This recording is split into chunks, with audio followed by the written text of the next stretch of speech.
11 वर्षीय आर्या ऑटिस्टिक थी। वो बोलना जानती थी लेकिन उसमें बोलचाल का भाषा ज्ञान नहीं था। उसकी मानसिक स्थिति जैसी भी हो लेकिन उसे अपनी इस जिंदगी से कोई शिकायत नहीं थी। लेकिन उससे शिकायत रखने वाले कई थे। उस मासूम को समझने वाले उसके कोसने वालों से कम ही थे। आर्या को अच्छी देखभाल की जरूरत थी लेकिन उसे न प्यार नसीब हुआ और न ही हमदर्दी।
सर, जिस आदमी ने हमें फोन किया, यहाँ से गुजरते हुए उसने इस लाश को देखा। लगता है इसके सिर पे पत्थर से वार किया गया। सर, फेस पे इतना खून है जिससे इसकी पहचान नहीं हो पा रही और इसके पास ऐसा कोई सामान भी नहीं है जिससे इसकी पहचान हो सके। बॉडी को पोस्टमार्टम के लिए भेजो, पूछताछ जारी रखो, शायद कोई लीड मिले। सर,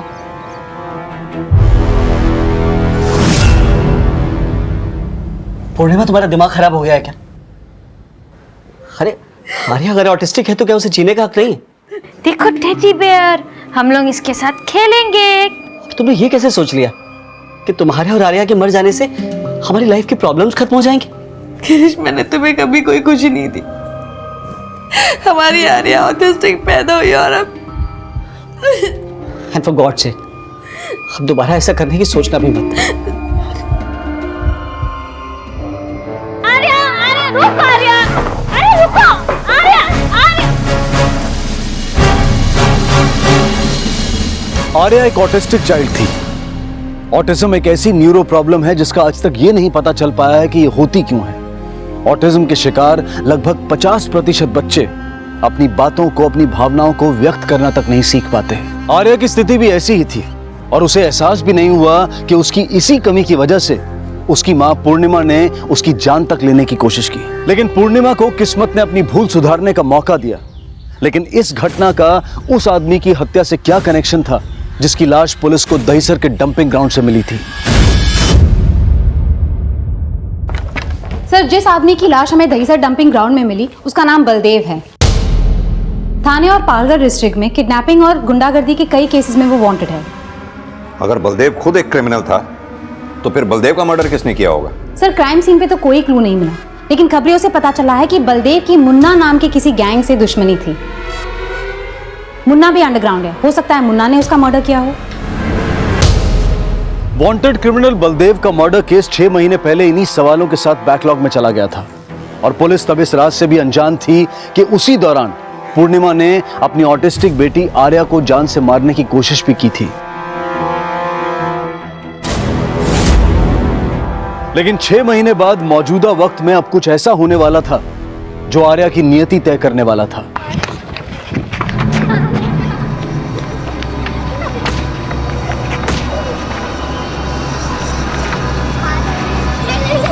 अरे रे, ये कौन है? ये कौन है?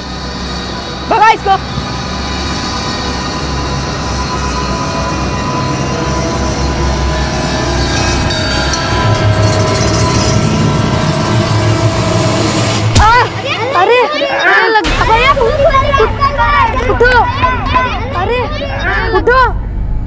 अरे उठो, अरे उठो भैया।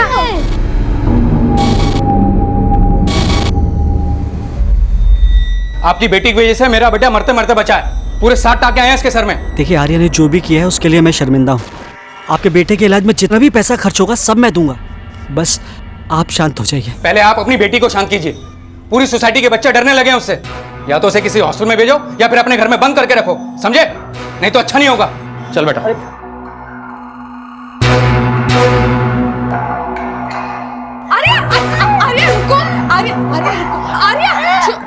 आर्या, अरे बेटा नहीं, आर्या बस।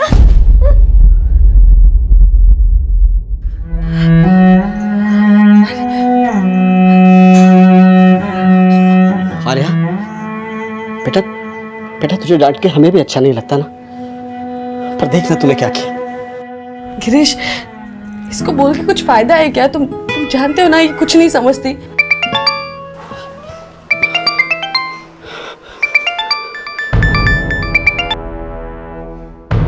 किसका फोन है?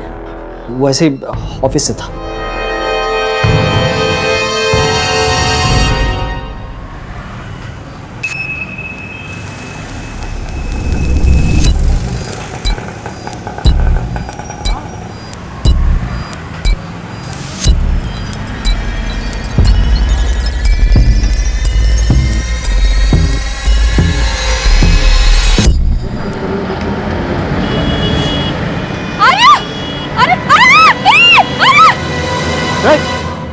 ऐसे चलाते गाड़ी, ऐसे चलाते। तुम ठीक हो?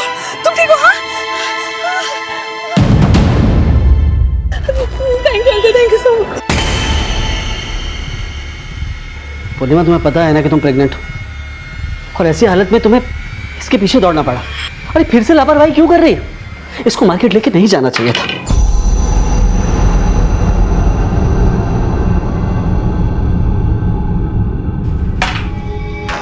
तुम जानते हो ना कि अगर आर्या को बाहर घुमाने ना ले जाओ तो वो घर में तोड़फोड़ शुरू कर देती है। मुझे लगता है कि अब आर्या को ऑटिस्टिक बच्चों के स्कूल हॉस्टल में भेज देना चाहिए।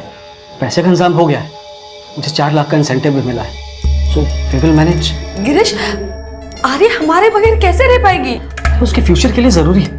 वैसे भी इस हालत में तुम्हें अपना ख्याल रखना पड़ेगा ना। आर्या की किसी शरारत की वजह से तुम्हें कोई हार्म हुआ तो।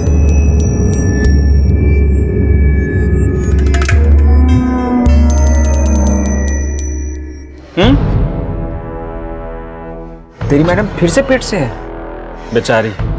उस पगली के चक्कर में फिर से बच्चा गिरेगा उसका। अरे नहीं नहीं, मेरा साहब है ना, इस पर उसने अलग ही प्लानिंग करके रखी है।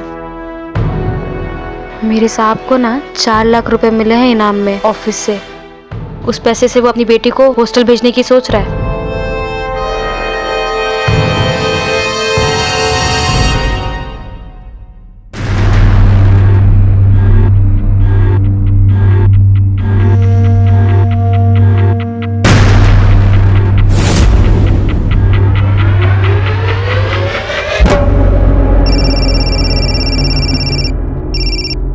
हेलो हेलो पूर्णिमा। अच्छा पूर्णिमा, एक बात सुनो, तुम आर्या को साथ लेकर तो नहीं जा रही हो ना? नहीं नहीं, मैंने राधा को कहा है आर्या के साथ रुकने को। चल रूम में चलो, हम लोग खेलें। आर्या रुको। ऑटो।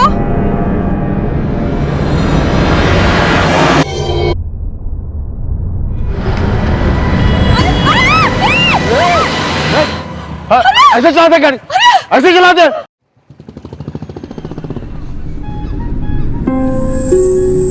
अंकल कैसे हैं आप? बेटी ठीक है तुम्हारी? हाँ अंकल ठीक है। तुम्हें पता है ये धीरज दर्शन बिल्डिंग कहाँ पर है? धीरज दर्शन? अब आप वो देखो, वहां जाओगे ना तो फर्स्ट राइट लोगे। शुक्रिया बेटा। बेटा तुम चाहो तो मैं तुम्हारी एक मदद करना चाहता हूँ। कैसी मदद अंकल? मेरी जान पहचान के एक फकीर बाबा है, बाबा फकीरुद्दीन। तुम अपनी बेटी को उनके पास लेके जाओ, उनके चमत्कार से वो जरूर ठीक हो जाएगी।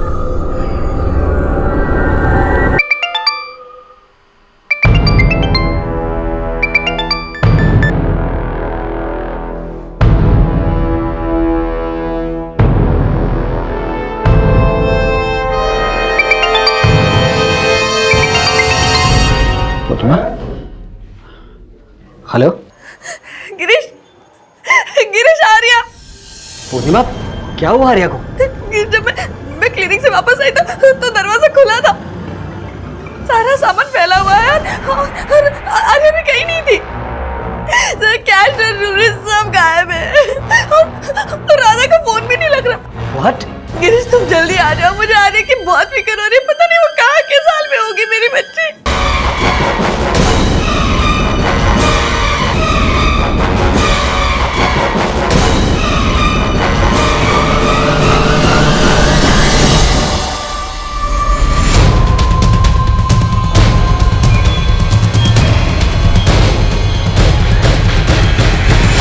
गिरीश, राधा के साथ साथ चंदन भी गायब है और उसका फोन भी नहीं लग रहा है। ये चंदन कौन है और आपका परिचय? सर, ये हमारी सोसाइटी की सेक्रेटरी मिस्टर प्रजापति, और चंदन हमारी बिल्डिंग का सिक्योरिटी गार्ड है। सर, जब से ये लोग आपसे मिलने गए हैं तभी से मैं चंदन को ढूंढ रहा हूँ, और जिस एजेंसी के थ्रू हमने उसे अपॉइंट किया था मैंने उन्हें भी इसके बारे में बता दिया है। प्रिया, चंदन और उसकी एजेंसी की डिटेल्स ले लो, जहाँ जहाँ भी सीसीटीवी है उसकी फुटेज चेक करो। सर चलो चलिए।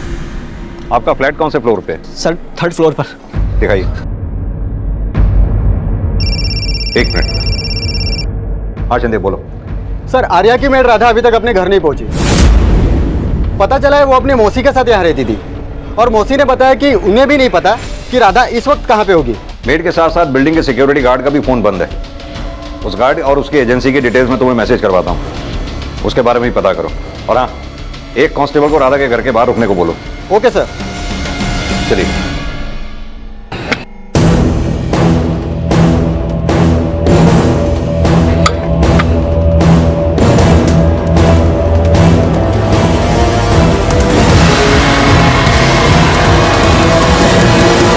घर से क्या क्या सामान चोरी हो गया? सर, लॉकर में 4-4.25 लाख कैश था और 2-2.5 लाख के गहने थे। लेकिन एक बात बताइए, आपकी मेड राधा और बिल्डिंग के सिक्योरिटी गार्ड चंदन का फोन एक साथ बंद हुआ, चक्कर क्या है? सर, हमें कोई आइडिया नहीं है। हमें तो राधा पर पूरा ट्रस्ट था। मुझे तो अभी भी यकीन नहीं हो रहा कि राधा ऐसे कुछ कर सकती है। सर, अगर मेरी बच्ची नॉर्मल होती ना तो मैं उसे जरूर अपने साथ क्लिनिक ले जाती, लेकिन आर्या, अरे बेटा सुनो ना, देखो मैं ना थोड़ी देर के लिए बाहर जा रही हूँ, तुम राधा दीदी के साथ खेलो ना। अरे मैडम आप जाइए, मैं देख लेंगी इसको। मैडम आप जाइए। आर्या, हम लोग खेलेंगे। आर्या, आर्या, हम लोग खेलेंगे, हम लोग खेलेंगे। चलो चलो चलो चलो, हम लोग खेलेंगे, चलो। सर, आर्या को हैंडल करना बहुत ही मुश्किल होता था। अगर मैं प्रेग्नेंट ना होती तो मैं उसे अकेला छोड़कर कभी नहीं जाती। सर, सुबह 11 बजे से इस बिल्डिंग के किसी भी सीसीटीवी कैमरे में फुटेज रिकॉर्ड नहीं हुआ है, क्योंकि सारे सीसीटीवी कैमरा के रिकॉर्डर्स बंद किए गए थे। मिस्टर प्रजापति, आप इस बिल्डिंग के सेक्रेटरी हैं। आप सुबह से इस बिल्डिंग के सिक्योरिटी गार्ड चंदन को ढूंढते रह गए। आपने ये नहीं देखा कि सीसीटीवी के रिकॉर्डर्स बंद हैं? नहीं सर, मैंने चेक नहीं किया। जरूर उस चंदन ने ही रिकॉर्डर बंद किया होगा, इसलिए उसका फोन भी बंद आ रहा है।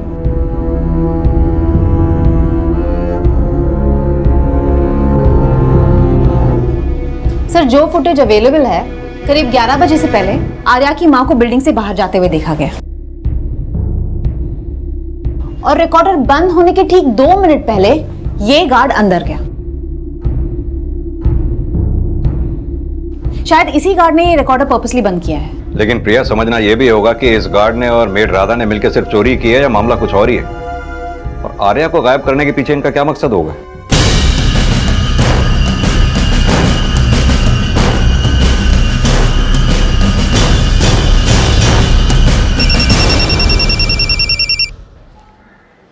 बोलो शिंदे। सर, आर्या के बिल्डिंग का सिक्योरिटी गार्ड चंदन यूपी का रहने वाला है। उसका नेटिव एड्रेस बनारस के बेनीपुर गांव का है, और आजकल वो मुंबई में मीरा रोड में किसी उस्मान चौल में रहता है। ठीक है।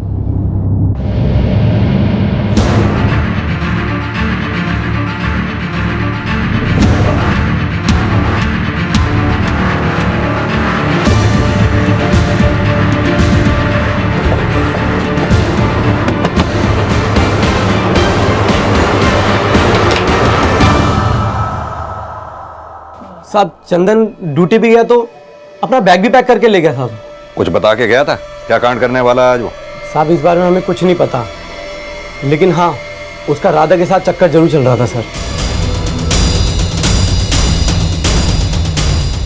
राधा और चंदन दोनों चोरी करके फरार हैं। राधा जिनके घर में काम करती थी उनकी बेटी भी गायब है। तुम दोनों को वाकई नहीं पता कि वो कहाँ हैं या कुछ छुपा रहे हो हमसे? साहब इस बारे में सच्ची हमें कुछ भी नहीं पता।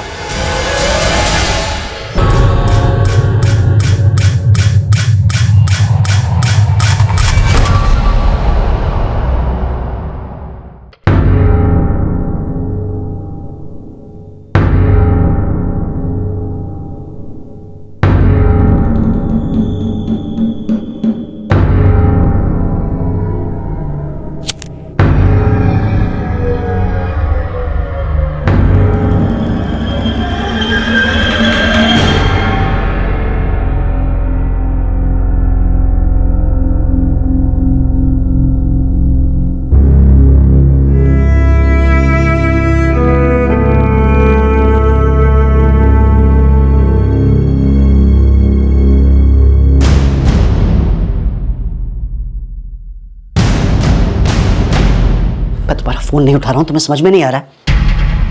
नहीं, मैं तुमसे बात नहीं कर सकता हूं। अरे नहीं आ सकता तुमसे मिलने।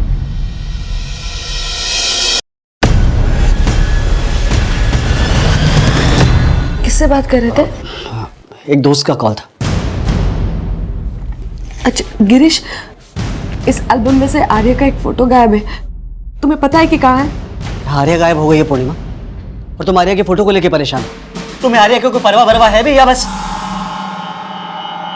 क्या मतलब? तुमने पहले भी आर्या से परेशान होकर उसे मारने की कोशिश की थी।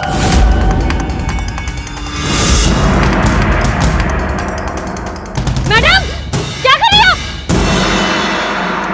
मैडम आप ये क्या कर रही थी? मर जाने दे हमें, मर जाने दे हम दोनों को। नहीं मैडम, मैं आपको ऐसा कुछ नहीं करने देगी। गिरीश तुम भूल रहे हो कि आर्या के साथ साथ मैं भी मरना चाहती थी। हाँ, और राधा ने ही तुम्हें ये सब करने से रोका था।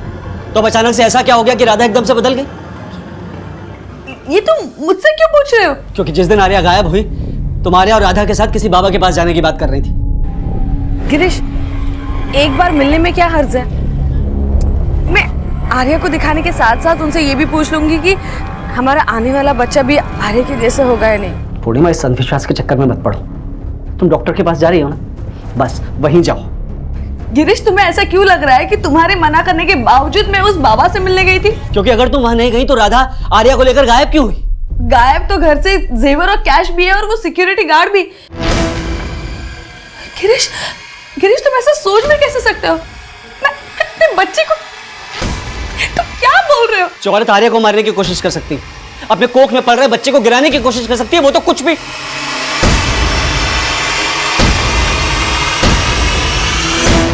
ये बिल्डिंग का सिक्योरिटी गार्ड चंदन यूपी का रहने वाला है। यूपी पुलिस को राधा, चंदन और आर्या तीनों की डिटेल्स भेजो।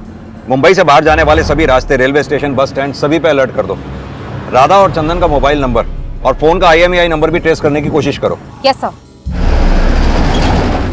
आर्या के साथ क्या हुआ होगा, इसका पता लगाने के लिए एक तरफ राधा और चंदन की तलाश की जा रही थी और आर्या की रेजिडेंशियल सोसाइटी में और आसपास में पूछताछ की जा रही थी।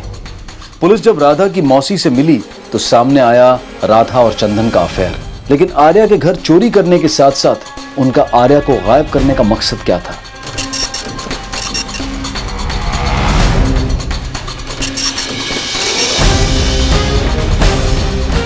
सर, राधा और चंदन की कॉल रिकॉर्ड से साफ है कि उन दोनों का अफेयर था। राधा और चंदन अगर आर्या के घर से चोरी करके भागे तो जाहिर सी बात है वो आर्या को अपने साथ फिरौती के लिए तो लेके गए नहीं होंगे। अब सवाल ये उठता है कि वो ऐसी लड़की को अपने साथ लेके कैसे गए होंगे जिस पर काबू पाना इतना आसान नहीं था। सर, उस दिन जो कुछ भी हुआ सीसीटीवी कैमरा में फुटेज कैप्चर नहीं हुआ क्योंकि रिकॉर्डर बंद किया गया था। और आर्या के बिल्डिंग और उसकी सोसाइटी के आसपास पूछताछ करने के बाद भी राधा, चंदन और आर्या को विटनेस करने वाला कोई भी सामने नहीं आया। और सर, ना ही यूपी पुलिस ना कहीं और से इन तीनों के बारे में कोई भी लीड मिला है। हो सकता है प्रिया ये दोनों मुंबई में ही कहीं छुपे हों। लॉजेस और गेस्ट हाउसेज में पूछताछ करो, हो सकता है कुछ पता चले। सर, जो औरत आर्या को मारने की कोशिश कर सकती है, अपने कोख में पल रहे बच्चे को गिराने की कोशिश कर सकती है, वो तो कुछ भी, वो तो कुछ भी।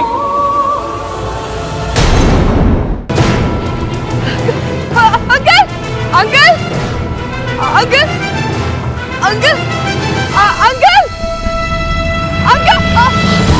पूर्णिमा और आर्या का चोरी छिपे पीछा करने वाला अब खुद पूर्णिमा से भाग रहा था। ये राज कई चौंका देने वाले पहलुओं से जुड़ा था और इस सबसे अनजान पुलिस को मेड राधा और सिक्योरिटी गार्ड चंदन के एक लॉज में छिपे होने का पता चला।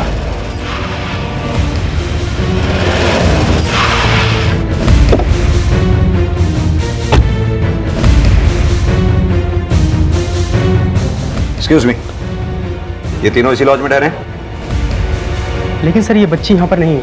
ये दोनों कितने नंबर रूम में ठहरे हैं? 202।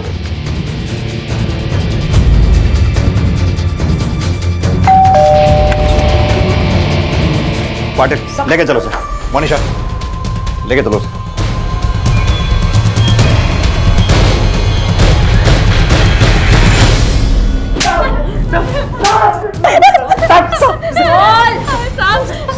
हम मानते हैं कि हमने चोरी की, लेकिन आर्या का ही हमें नहीं पता साहब। पता नहीं है आर्या को किसी को बेच दिया तुम लोगों ने? बोलो। नहीं साहब, हमारा प्लान सिर्फ चोरी का था। जब मेरे को पता चला कि मेरे साहब के पास खूब पैसा आया है, तो चंदन ने मेरे को बोला। तेरे साहब को 4 लाख मिला, लेकिन कभी उन्होंने 40 रुपए भी बढ़ा के दिए? अरे मेरा क्या है, मेरे को जो मिलता है ना वो भी मेरी मौसी हड़प लेती है। देख, तू अपनी मौसी से परेशान, मैं इधर ये सिक्योरिटी गार्ड की नौकरी से परेशान। एक काम करते हैं, हम दोनों मिलके ना तुम्हारे सबका घर साफ करके भाग जाते हैं। लाइफ सेट हो जाएगी हम दोनों की। उस दिन जब मैडम आर्या को मेरे पास छोड़ के गई, तब मैंने चंदन को फोन किया। हाँ चंदन, जल्दी से आ जाओ, मैडम घर पे नहीं है।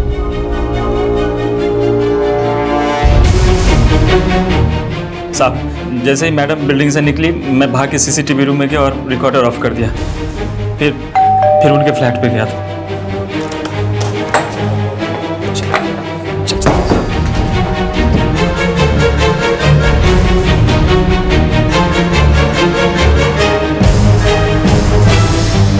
साहब, हम जेवर और पैसे लेके वहां से भाग गए। आर्या के साथ क्या हुआ ये हम लोगों को नहीं पता। हम लोग उसको घर पे ही छोड़ के गए थे। ये भी तो हो सकता है कि चोरी के दौरान तुम्हारे हाथों आर्या का मर्डर हो गया हो, बाद में उसकी लाश ठिकाने लगा दी हो तुम लोगों ने। अरे नहीं साहब, हमारे हाथ तो मर्डर नहीं हुआ है उसका। प्रिया, ये ऐसे नहीं बोलेंगे, खातिरदारी करो इनकी। बहुत जल्दी बोल। मैडम विश्वास करो हमारा, हमने आर्या को नहीं मारा। तो फिर क्या किया आर्या के साथ? साहब, आर्या से तो सिर्फ खुद के माँ बाप परेशान थे, नफरत करते थे उससे। आर्या के कारण मैडम पे एक बार बच्चा गिर गया था। बच्चा गिर गया था, लेकिन तुम्हारी मैडम तो प्रेग्नेंट है। साहब, वो दोबारा हुई है। 8 महीने पहले भी आर्या के कारण मैडम का बच्चा गिर गया था। तेरे हुड़दंग की वजह से हमें जिंदगी में कोई भी सुख नसीब नहीं हुआ। पता नहीं कौन सी घड़ी थी कि जब तुम्हें बोला था ना अपना ध्यान रखना, लेकिन कम तो तुम भी नहीं। इसके बाद मैडम ने आर्या के साथ आत्महत्या करने की भी कोशिश की थी। तू बोल रही है 6 महीने पहले पूर्णिमा ने आर्या के साथ आत्महत्या करने की कोशिश की थी, लेकिन गायब तो सिर्फ आर्या ही है। मेरे को लगा कि मैडम आत्महत्या करना चाहती थी, लेकिन हो सकता है कि मेरे को गलत लगा और मैडम से आर्या को धक्का देना चाहती हो। सब मैं मानती हूँ कि 6 महीने पहले मैंने आर्या के साथ आत्महत्या करने की कोशिश की थी। लेकिन राधा तो ये भी बोल रही थी कि तुमने उस वक्त आर्या को ही मारने की कोशिश की थी। नहीं सर, मैं खुद आर्या के साथ आत्महत्या करना चाहती थी। तो अब उसे मार दिया? सर, आप ऐसे कैसे बोल रहे हैं? मैं अपनी बच्ची को क्यों मारूंगी सर? लेकिन 6 महीने पहले तो अपनी बेटी आर्या को मारने की कोशिश की ही थी ना आपने। अब साथ में खुद मर रही थी या उसे मार रही थी, इस बात का कोई सबूत तो नहीं है ना। आप उस राधा के कहने पर हम पर शक कर रहे हैं? अरे झूठ बोल रहे हैं वो दोनों। आप उनसे सख्ती से पूछिए कि उन्होंने आर्या के साथ क्या किया है। उनकी छोड़ो, पहले अपनी बताओ। तुम अपनी बीवी को बचा रहे हो या उसके साथ शामिल हो इस प्लानिंग में? कोई प्लानिंग नहीं की थी सर। 6 महीने पहले मैंने जो गलती की थी उसका सबक मुझे तभी मिल गया था। सर, मैं और गिरीश आर्या से बहुत प्यार करते हैं। अब प्लीज हम पर ऐसे आरोप मत लगाइए। चलो माना कि तुमने आर्या के साथ कुछ भी नहीं किया, लेकिन राधा और चंदन के अलावा और कौन हो सकता है जो आर्या को हानि पहुंचा सकता है? पहले आप अपनी बेटी को शांत कीजिए। पूरी सोसाइटी के बच्चे डरने लगे हैं उससे। या तो उसे किसी हॉस्टल में भेजो या फिर अपने घर में बंद करके रखो, समझे? नहीं तो अच्छा नहीं होगा। तो तुम ये कहना चाहते हो कि तुम्हारी बेटी आर्या ने तुम्हारे सोसाइटी के सेक्रेटरी के बेटे का सर फोड़ा, इसलिए उसने उसको गायब कर दिया? I am not sure madam, लेकिन पहले वो हमेशा अकड़ कर देखा करता था, लेकिन आर्या के गायब होने के बाद जिस तरह से वो सिंपैथी दिखा रहा है ना, मुझे शक हो रहा है उस पर। सर, गिरीश का दिमाग खराब हो गया है। माना कि उसकी बेटी की वजह से मेरे बेटे को बहुत चोट पहुंची है, लेकिन मैं ऐसा गया गुजरा आदमी नहीं हूं कि उस मासूम के साथ ऐसा कुछ करूंगा। लेकिन जिस दिन ये कांड हुआ उस दिन आप बिल्डिंग में ही थे। आपके बिल्डिंग का सिक्योरिटी गार्ड सीसीटीवी के रिकॉर्डर बंद करके चला जाता है और आपके कानों पर जू तक नहीं रेंगती। सर, आप बेकार में मुझ पर शक कर रहे हैं। गिरीश मेरा नाम लेकर जबरदस्ती मुझसे अपनी चिढ़ निकालना चाहता है। राधा के उस बयान की पुष्टि पूर्णिमा द्वारा कर दी गई थी जिसमें पूर्णिमा ने माना था कि उसने 6 महीने पहले आर्या के साथ आत्महत्या करने की कोशिश की थी।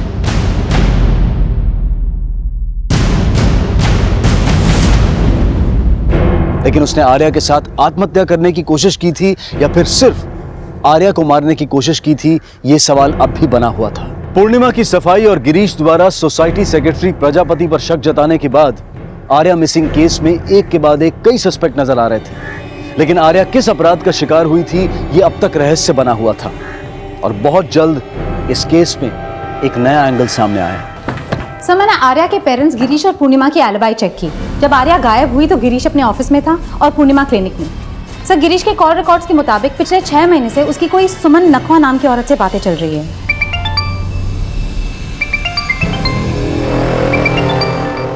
कौन है ये सुमन नकवा? सर, सुमन का ना तो गिरीश के ऑफिस से कोई कनेक्शन है और ना ही वो उसके रिलेशन में आती है। सर, उसका नंबर खार डांडा एड्रेस पर रजिस्टर्ड है।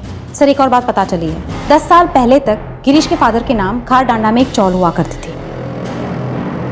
इस सुमन नकवा के बारे में पहले अच्छी तरह से जानकारी हासिल करो, फिर इस गिरीश से मिलते हैं। Yes sir. नानू, अब देखना 6 ही आएगा। अरे यार, कोई बात नहीं बेटा, तेरी चाल कैंसिल। चल, तुझे एक मौका और, चल। जिंदगी हमेशा दूसरा मौका नहीं देती पापा, और यही सीख आपको शुभम को भी सिखानी चाहिए।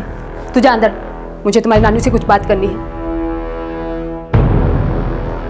मैं जानता हूं तो क्या कहना चाहती है, लेकिन बेटा एक बात मत भूल, जिंदगी ने तुझे और शुभम को जो मौका दिया है, मुझे वो एहसान उतारना ही पड़ेगा।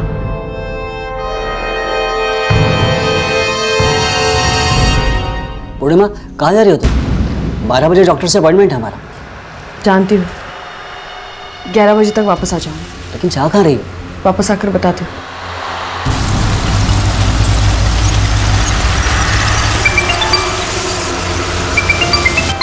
सुमन। Hello. Hello hello Girish, Girish वो मुझे जान से मार देगा गिरीश। अरे सरे, दरवाजा खोलना है। प्लीज प्लीज मुझे आके ले जाओ यहाँ से प्लीज। मेरा दम घुटने लगा है गिरीश। सुमन, समझा करो, मैं नहीं आ सकता। प्लीज आ जाओ। अरे किससे बात कर रही थी? किससे बात कर रही थी? अपने यार से बात कर रही है? सारी मेरे होते हुए अपने यार से बात करती है? सारी नहीं, छोड़ दो मुझे। मुझसे बात कर रही।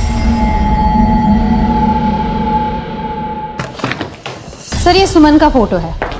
सर, मैंने सुमन और गिरीश के बारे में कुछ बातें पता की है। 10 साल पहले सुमन और गिरीश का अफेयर था, लेकिन गिरीश की शादी पूर्णिमा से और सुमन की शादी बाबू नखवा से हो गई थी। कॉल रिकॉर्ड से साफ जाहिर है कि फिलहाल इनके बीच में लगातार पिछले 6 महीने से बातें चल रही है। माना कि ये दोनों पिछले 6 महीने से एक दूसरे से बातें कर रहे हैं, लेकिन प्रिया, इस बात का आर्या के गायब होने से क्या कनेक्शन हो सकता है?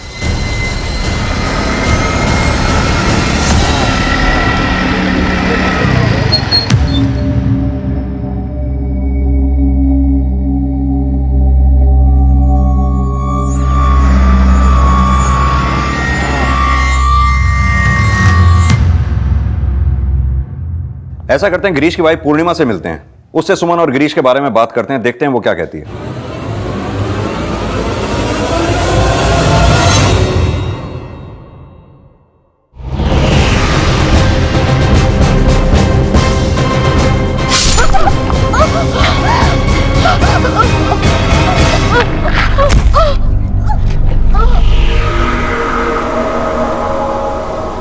सर मैं भी कई घंटों से पूर्णिमा का वेट कर रहा हूँ, मेरा फ़ोन भी नहीं उठा रही।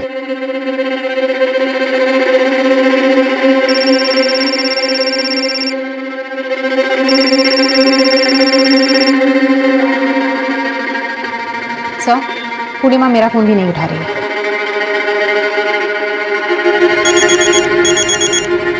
हेलो।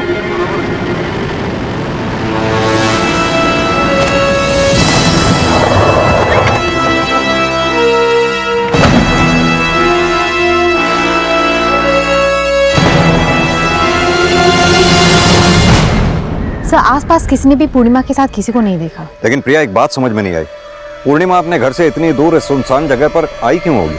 सर, गिरीश ने तो बोला कि पूर्णिमा ने उसे कुछ बताया नहीं, लेकिन मुझे लगता है कि गिरीश को पता था पूर्णिमा यहाँ आने वाली है। सर, शायद आर्या का गायब होना और पूर्णिमा के मर्डर का कनेक्शन दोनों गिरीश और सुमन के लव अफेयर से जुड़ा हुआ है। कि गिरीश और सुमन दोनों को थाने लेकर आओ। Yes sir. क्या? पूर्णिमा का मर्डर? पूर्णिमा ही नहीं, हमें तो लगता है आर्या का भी मर्डर हो चुका है। सर ये आप क्या? हैरान मत हो, सीधी तरह से ये बताओ कि अपनी बेटी और बीवी को रास्ते से हटाने के लिए किसको हायर किया? सर ये क्या बोल रहे हैं आप? सर मैं अपनी पत्नी और बच्ची का मर्डर क्यों करवाऊंगा? सुमन को पाने के लिए। चुप रहने में कोई फायदा नहीं है सुमन। हमें पता चल चुका है कि तुम्हारा और गिरीश का अफेयर था अपनी अपनी शादियों से पहले ही। सिर्फ अफेयर नहीं था मैडम, मैंने और गिरीश ने एक दूसरे से शादी भी की थी। सुमन का भाई राघव हमारे रिश्ते के खिलाफ था, क्योंकि मेरी जात अलग थी। लेकिन 10 साल पहले मैंने और सुमन ने भागकर शादी कर ली, लेकिन सुमन के भाई ने हमें ढूंढ निकाला।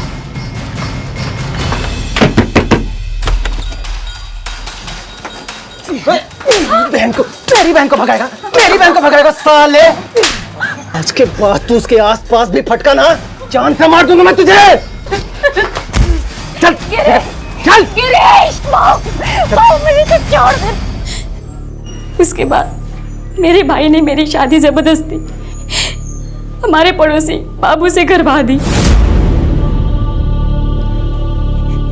उसके बाद मैं और मेरे पेरेंट्स बहुत ज़्यादा डर गए थे। सुमन के भाई की वजह से हमें खारदांडा भी छोड़ना पड़ा। फिर उसके कुछ समय बाद मेरे फादर ने मेरी शादी पूर्णिमा से करवा दी। पिछले 10 साल से मैं अपने शराबी पति के जुल्म सह रही हूँ। उसके मार खा के भी उसके लिए कमाना पड़ता है मुझे। मैं सेल्स गर्ल हूँ, ऑफिस जाके प्रोडक्ट्स बेचती हूँ। इसी सिलसिले में 6 महीने पहले मेरी दोबारा गिरीश से मुलाकात हुई, और फिर उसके बाद मेरी और गिरीश से अक्सर मुलाकातें होती थी। सर मेरी बुजदिली की वजह से ही सुमन ने ये दिन देखे। मैं अपने गिल्ट में सुमन के साथ अपने दुख दर्द बांटने लगा, और फिर पता ही नहीं चला कि कब धीरे धीरे हम लोग फिर से करीब आ गए। उस दिन के बाद मैंने सुमन को अवॉइड करना शुरू कर दिया, लेकिन सुमन ने मुझे फ़ोन करना नहीं छोड़ा। मैं मानता हूँ सर, मैंने सुमन के साथ इंसाफ नहीं किया, लेकिन मैंने कभी सपने में भी अपनी पत्नी पूर्णिमा और आर्या को छोड़ने का नहीं सोचा। और आप कह रहे हैं कि मैंने उन दोनों का मर्डर किया? तुमने नहीं मरवाया तो हो सकता है सुमन ने पूर्णिमा को मरवाया हो। हाँ, ये सच है कि मैं गिरीश को अपनी जिंदगी में वापस लाना चाहती थी, लेकिन मैंने वो सब कुछ नहीं किया। नहीं सर, मुझे नहीं लगता कि सुमन ऐसा कर सकती है। तुमने नहीं ऐसा किया, सुमन ने नहीं ऐसा किया, तो फिर कौन है जिसने आर्या को गायब किया और बाद में पूर्णिमा का मर्डर कर दिया? सर मुझे लगता है ये काम किसी और ने करवाया है। सर एक बात थी जो मैं आपको बताना चाहता था। कैसी बात? सर कुछ दिन पहले आर्या की जान एक आदमी ने बचाई थी। उसके बाद पूर्णिमा अक्सर उस आदमी से बात करने लगी थी, और जिस दिन आर्या के गायब होने की खबर आई, उस दिन तो पूर्णिमा आर्या को लेकर उस आदमी के साथ किसी बाबा से मिलने जाने वाली थी। कौन सा आदमी, कौन सा बाबा? सर मैंने आज तक ना उस बाबा को देखा है ना उस आदमी को। पूर्णिमा मुझे उस आदमी के बारे में अक्सर बताती थी। सर मुझे लगता है कि उस दिन भी पूर्णिमा उसी आदमी से मिलने गई होगी। देखो गिरीश, और कहानी नहीं। अब मैं कहानी नहीं बना रहा हूँ सर, पर मुझे इतना पता है कि पूर्णिमा उस आदमी को अंकल कहकर बुलाती थी। पुलिस ने जब गिरीश के बयान की पुष्टि की तो पूर्णिमा के उस बुजुर्ग के साथ में देखे जाने के बयान सामने आए, और फिर उस अनजान शख्स का स्केच बनवाया गया।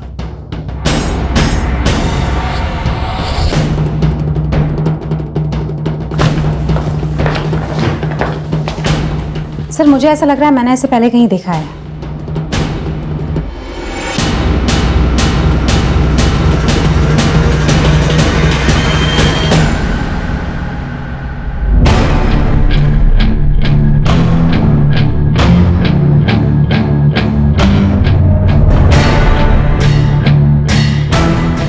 सर ये फोटो इस स्केच के साथ मैच कर रही है। सर ये विनोबा है, बलदेव का ससुर। वही बलदेव जिसकी लाश हमें 6 महीने पहले दहीसर डंपिंग ग्राउंड में मिली थी। सर बलदेव मर्डर इन्वेस्टिगेशन के दौरान हमने इनसे पूछताछ की थी।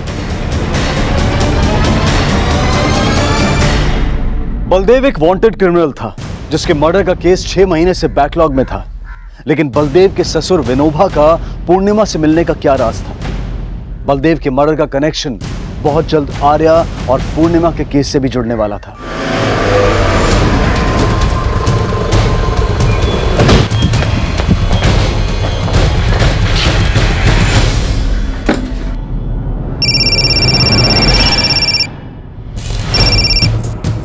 हाँ प्रिया बोलो। सर विनोबा के घर पे ताला लगा हुआ है। आसपास पूछताछ करने के बाद ये पता चला कि विनोबा, उसकी बेटी और उसका नवासा तीनों पूर्णिमा के मर्डर के बाद ही यहाँ से गए हैं।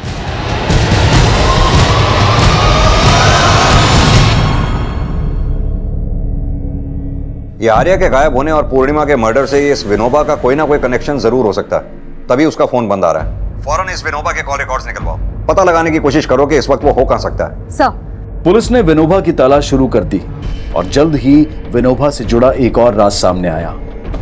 सर विनोबा की कॉल रिकॉर्ड स्टडी किए तो ये सामने आया कि विनोबा और सुमन के भाई राघव के बीच में रेगुलरली बातें होती थी। सर एक और बात पता चली है, राघव और विनोबा बहुत साल पहले एक ही फैक्ट्री में काम करते थे। सुमन के भाई राघव और विनोबा का कनेक्शन सामने आने के बाद पुलिस ने राघव को पूछताछ के लिए तलब किया। देखो मैडम, मैं मानता हूँ कि मैं विनोबा को फोन करता था, लेकिन मैंने कुछ नहीं किया है। ज्यादा शाना मत बन, विनोबा पकड़ा जा चुका है।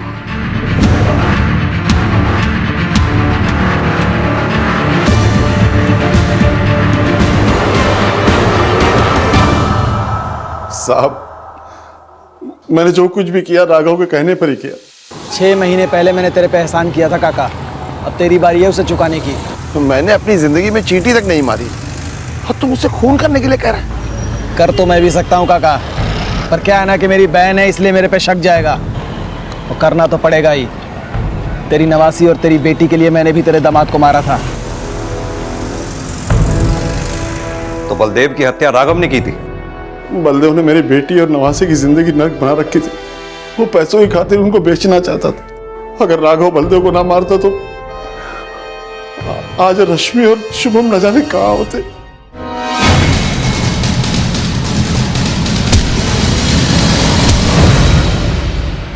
बलदेव के मर्डर के बदले मैं विनोबा से गिरीश की बेटी और बीवी को मरवाना चाहता था, ताकि सुमन और गिरीश फिर से एक हो सके। 10 साल पहले तूने ही उनको अलग किया था और अब वापस उनको। मैं अपनी वही गलती सुधारना चाहता था, क्योंकि सुमन मुझे हमेशा कोसती थी। राखी के तोहफे तो ले आए, पर तेरे जैसे भाई को राखी बांध के मुझे मिला क्या? गिरीश से अलग करके एक बेवड़े से शादी करवा दी तूने मेरी। इनका क्या करूं मैं? क्या करूं? मैं चाह के भी सुमन की जिंदगी सुधार नहीं सका। फिर मुझे एक दिन पता चला कि गिरीश और सुमन आपस में फिर से मिलने लगे हैं। मुझे लगा कि अगर मैं गिरीश की बेटी और बीवी को मार दूंगा तो गिरीश सुमन को फिर से अपना लेगा। मैंने राघव को मर्डर करने से मना कर दिया था, लेकिन उसके कहने पर मैं आर्य और पूर्णिमा को उसके पास ले जाने का प्लान बनाया। मेरी जान पहचान के एक फकीर बाबा है, बाबा फकीरुद्दीन। तुम अपनी बेटी को उनके पास लेके जाओ, उनके चमत्कार से वो जरूर ठीक हो जाएगी। पूर्णिमा मेरे साथ चलने के लिए तैयार थी, लेकिन उसके पति ने उसे मना कर दिया था। पूर्णिमा के जाने के बाद मैंने देखा कि आर्य की नौकरानी उनकी बिल्डिंग के गार्ड के साथ कहीं जा रही है। मैंने सोचा आर्य घर में अकेली होगी, लेकिन तभी मैंने देखा कि आर्य खुद बिल्डिंग से बाहर आ रही।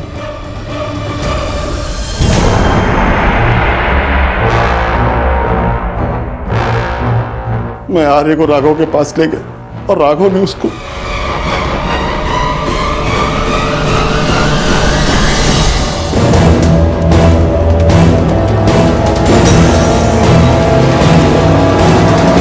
आर्य को मारने के बाद राघव उसकी मां को भी मारना चाहता था, लेकिन मैंने उसे मना कर दिया था कि इस बार मैं कुछ भी नहीं करूंगा।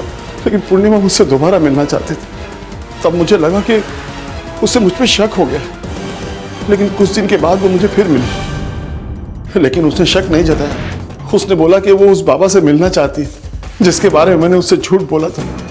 मुझे लगा कि मैं उसे और धोखा ना दूं, लेकिन फिर अपने ज़मीर को मार के मैंने पूर्णिमा से कहा कि मैं उसे उस बाबा से मिला दूंगा। फिर उसे एक जगह मिलने के लिए बुलाया।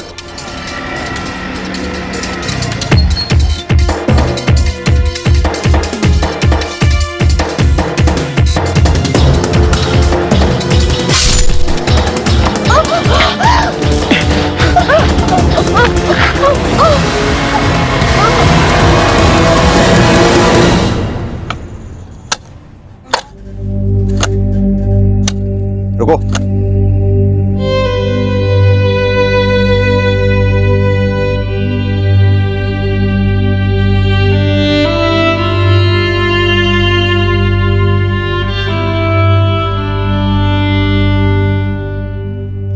आर्या, आप प्लीज छुइए नहीं। पाटिल, आर्या,